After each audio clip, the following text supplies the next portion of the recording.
Good morning प्यारे बच्चों, मैं आपका अपना राकेश यादव सर। आप सबों का मेरे YouTube channel MK arts classes में स्वागत है। आज हम लोग पढ़ने वाले हैं क्लास 12 के हिस्ट्री का इम्पोर्टेंट ऑब्जेक्टिव को। इस वीडियो में हम लोग पार्ट 1 पार्ट 2 2-3 पार्ट है, इसमें सारे ऑब्जेक्टिव को हम लोग कवर करेंगे। जो ऑब्जेक्टिव आपके एग्जाम की दृष्टि से बहुत ही इंपॉर्टेंट है, निश्चित रूप से एग्जाम में आएंगे। ठीक है, आइए हम लोग देखते हैं इस चैप्टर के ऑब्जेक्टिव को। चलिए, पहला क्वेश्चन है, सिंधु सभ्यता का कौन सा स्थल माउंट ऑफ डेथ यानी मृतकों का टीला कहा जाता था? कौन सा स्थल कहा जाता था? सिंधु सभ्यता का कौन सा स्थल मृतकों का टीला कहा जाता था? कौन सा स्थल था? आंसर हो जाएगा मोहनजोदड़ो। भारतीय पुरातत्व का पिता किसको कहा जाता है? भारतीय पुरातत्व का पिता अलेक्जेंडर कनिंघम को कहा जाता है। ठीक है, आगे देखिए। अगला है, सिंधुवासी निम्न धातु का उपयोग नहीं करते थे। किसका उपयोग नहीं करते थे? लोहा। सिंधु सभ्यता में नर्तक की मूर्ति कहाँ मिली थी? नर्तक की मूर्ति मिली थी मोहनजोदड़ो में। ठीक है, चलिए आगे देखिए। किसने भारत में सर्वप्रथम स्वर्ण सिक्के जारी किए? कुषाण। शक संवत का आरंभ किसने किया? शक संवत का आरंभ किया था कनिष्क ने। ठीक है, चलिए आगे देखिए। किसने भूमि अनुदान की प्रथा आरंभ की थी? भूमि अनुदान की प्रथा किसने आरंभ की थी? सातवाहन ने। भारतीय राष्ट्रीय कांग्रेस की प्रथम महिला अध्यक्षा कौन थी? Annie Besant. ठीक है, चलिए आगे। मृक्ष कटिकम की रचना किसने की? शूद्रक ने। ठीक है, चैत्य क्या है? चैत्य जो है क्या है? एक प्रकार का पूजा स्थल। ठीक है, चलिए आगे देखिए। अगला है, 12 अंक संबंधित है। 12 अंक किससे संबंधित है? जैन धर्म से। संगम साहित्य की रचना हुई है। कब हुई संगम साहित्य की रचना? कहाँ पे? दक्षिण भारत में। ठीक है, चलिए आगे देखिए। सातवाहन का सबसे महानतम शासक कौन था? सातवाहन का महानतम शासक कौन था? गौतमीपुत्र सतकर्णी। अकबरनामा की रचना किसने की? अकबरनामा की रचना अबुल फजल ने की। ठीक है, आगे देखिए। अकबर का वित्त मंत्री कौन था? अकबर का वित्त मंत्री था टोडरमल। मुगल कालीन चित्रकला किसके काल में चरमोत्कर्ष पर पहुंची? किसके काल में? जहांगीर के। ठीक है, चलिए देखिए। लाडली बेगम किसकी पुत्री थी? तो लाडली बेगम नूरजहां की पुत्री थी। ठीक है, घाटी सभ्यता की सड़कें बनी हुई थी, क्या चीज से बनी हुई थी? पक्की ईंट से बनी हुई थी।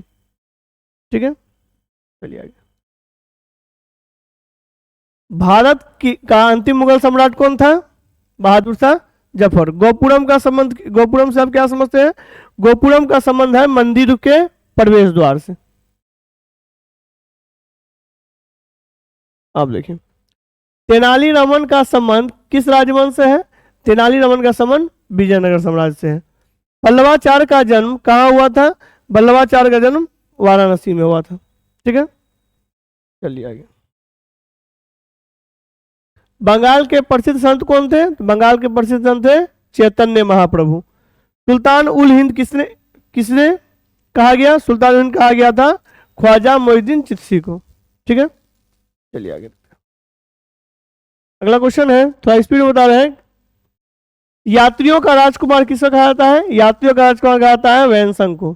ठीक है, कैप्टन हॉकिंस किस मुगल सम्राट के दरबार में आए थे? तो कैप्टन हॉकिंस जो है जहांगीर के दरबार में आए थे। कोई दिक्कत?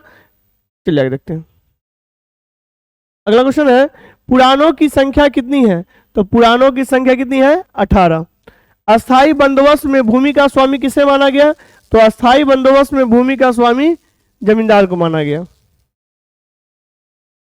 चलिए आगे देखिए। सिंधु घाटी सभ्यता जानी जाती है किसके लिए? अपने नगर नियोजन के लिए। ईस्ट इंडिया द्वारा कलकत्ता में सर्वोच्च न्यायालय की स्थापना कब की गई थी? तो 1773 में। ठीक है, चलिए। भारत की राजधानी कलकत्ता की जगह दिल्ली कब लाया गया? तो 1911 में। भारत में जनगणना कब प्रारंभ किया गया? 1873 में। ठीक है, चलिए आगे देखिए। और रॉलेट एक्ट किस वर्ष पारित हुआ? तो रॉलेट एक्ट 1919। ठीक है, हड़प्पा किस नदी के किनारे अवस्थित है?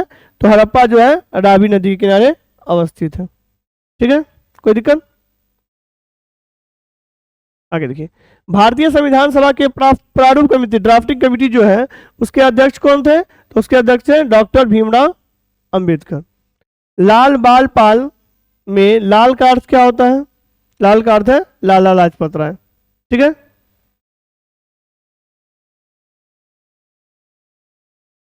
उसका संविधान सभा के अस्थायी अध्यक्ष कौन थे? संविधान सभा के अस्थायी सदस्य डॉक्टर सच्चिदानंद सिन्हा। हड़प्पा सभ्यता किस काल की सभ्यता है? तो ये कांस्ययुगीन सभ्यता है। ठीक है, चलिए आगे देखिए, हड़प्पा सभ्यता में सर्वप्रथम किस स्थल का उत्खनन हुआ? तो हड़प्पा सभ्यता में सर्वप्रथम हड़प्पा का उत्खनन हुआ। आईने अकबरी में भूमि को कितने भागों में बांटा गया? तो भूमि को कितने भागों में बांटा गया? 4 भागों में बांटा गया। ठीक है, चलिए आगे देखिए, मौर्य वंश का प्रथम शासक कौन था? तो मौर्य वंश का प्रथम शासक था चंद्रगुप्त मौर्य। मौर्य काल में राजकीय कृषि का प्रधान कौन था? तो सीताध्यक्ष कहा जाता था। ठीक है, चलिए आगे। भारत का पहला गवर्नर जनरल कौन था? तो भारत का पहला गवर्नर जनरल कौन था? Lord William Bentinck. Manu Smriti में कितने प्रकार के विवाह की चर्चा है? तो मनु स्मृति में 8 प्रकार के विवाह की चर्चा है। ठीक है, चलिए आगे देखते हैं। प्राचीनतम वेद कौन है? प्राचीनतम वेद कौन है? ऋग्वेद। प्रथम बौद्ध संगति किस शासक के काल में हुई थी? तो प्रथम बौद्ध संगति जो है अजात शत्रु के शासनकाल में हुई थी। आगे देखिए, पहली बार जन गण मन कहां पर गाया गया था? कहां पर गाया गया था? कोलकाता में। महात्मा बुद्ध को कहां ज्ञान की प्राप्ति हुई थी? बोध गया में। ठीक है, चलिए आगे चलते हैं। कांग्रेस के किस अधिवेशन के अध्यक्ष गांधी जी थे? तो कांग्रेस के बेलगाम अधिवेशन के अध्यक्ष गांधी जी थे। अष्टयाग किसकी रचना है? पाणिनि की। चलिए आगे चलते हैं। तंबाकू का सेवन सर्वप्रथम किस मुगल सम्राट ने किया? तो तंबाकू किसने प्रारंभ किया? अकबर। और प्रतिबंध किसने लगाया? तो प्रतिबंध लगाया जहांगीर। ठीक है, चलिए आगे चलते हैं। शेख मोहिउद्दीन चिश्ती की दरगाह कहाँ स्थित है? तो अजमेर में। स्थापत्य कला का सर्वाधिक विकास किसके समय हुआ? तो स्थापत्य कला का सर्वाधिक विकास हुआ शाहजहां के समय। ठीक है, चलिए आगे चलते हैं। आलमगीर के नाम से कौन सा मुगल बादशाह जाना जाता है? औरंगजेब। अमुक्ता माल्यादा किसने लिखी थी? तो ये लिखा था कृष्णदेव राय ने। ठीक है, चलिए आगे। कौन सा विदेशी यात्री घोड़े का व्यापारी था? घोड़े का व्यापारी कौन था? फ्रानो नुनीज। अकबर ने भारत में नमक सत्याग्रह कहां आरंभ हुआ था? तो भारत में नमक सत्याग्रह डांडी। ठीक है, अगला क्वेश्चन देखिए क्या। इब्न बतूता किस सुल्तान के शासनकाल में भारत आए थे? तो मोहम्मद बिन तुगलक। अल बरूनी किसके साथ भारत आया था? तो अल बरूनी जो है मोहम्मद गजनी के साथ भारत आया था। ठीक है, कोई दिक्कत? चलिए आगे। फोर्ट विलियम्स भारत में के किस शहर में स्थित है? तो फोर्ट विलियम जो है भारत के कलकत्ता में स्थित है। भारत छोड़ो आंदोलन के समय ब्रिटेन के प्रधानमंत्री कौन थे? Winston Churchill. कोई दिक्कत यहां तक? चलिए आगे। जब भारतीय राष्ट्रीय कांग्रेस ने भारत छोड़ो प्रस्ताव पारित किया उस समय कांग्रेस के अध्यक्ष कौन थे? तो उस समय कांग्रेस के अध्यक्ष थे मौलाना अबुल कलाम आजाद। किस आंदोलन को स्वतंत्रता का अंतिम आंदोलन माना गया? भारत छोड़ो आंदोलन। ठीक है, चलिए आगे। साइमन कमीशन भारत कब आया? तो साइमन कमीशन भारत आया 1928 में। भारत में हड़प नीति का जनक किस गवर्नर जनरल को माना जाता है? लॉर्ड डलहौजी को। चलिए, भारत छोड़ो आंदोलन का नेतृत्व किसने किया? तो भारत छोड़ो आंदोलन का नेतृत्व किया राष्ट्रपिता महात्मा गांधी। असहयोग आंदोलन का नेतृत्व किसने किया? तो असहयोग आंदोलन का भी नेतृत्व किसने किया? महात्मा गांधी ने किया। बहुत सारा ऑब्जेक्टिव है इसलिए थोड़ा सा स्पीड बता रहे हैं। तुम मुझे खून दो मैं तुम्हें आजादी दूंगा, ये किसका नारा है? तो यह सुभाष चंद्र बोस का नारा है। करो या मरो किसका नारा है? महात्मा गांधी का। ठीक है, चलिए आगे। सविनय आंदोलन अवज्ञा आंदोलन की शुरुआत कब हुई थी? सविनय अवज्ञा आंदोलन की शुरुआत 12 मार्च 1930 को। असहयोग आंदोलन स्थगित किया गया था, कब स्थगित किया गया था? असहयोग 1922 में, चौरी चौरा जो हत्याकांड हुआ था उसके बाद स्थगित कर दिया गया था। देखिए, साबरमती से दांडी यात्रा गांधी जी ने कितने दिनों में किया? तो गांधी जी ने 30 दिन में यात्रा किया। द्वितीय विश्व युद्ध कब समाप्त हुआ? द्वितीय विश्व समाप्त हुआ 1942 में। ठीक है, चलिए आगे।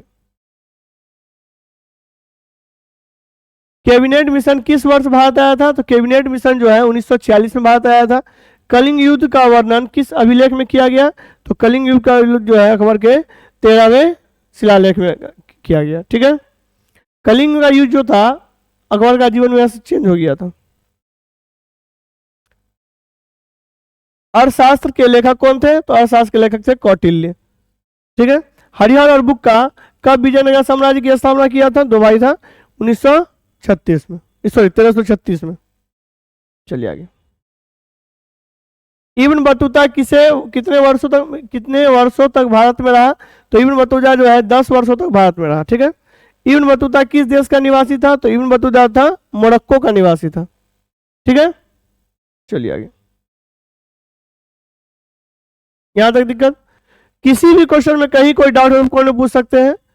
वीडियो को देखने के लिए धन्यवाद। जो ही बच्चे इस बार क्लास 12 आर्ट्स के का एग्जाम दे रहे हैं, रेगुलर क्लास के बावजूद भी मेरे पास अगर टाइम मिल पाता है तो मैं डेली कोशिश करूंगा एक वीडियो डालने का। और जो भी इंपॉर्टेंट ऑब्जेक्टिव आपको बताया जा रहा है ये आप जरूर से देखें और दोस्तों भी शेयर करें। चैनल को सब्सक्राइब भी करना आप लोगों को। जय हिंद, जय भारत।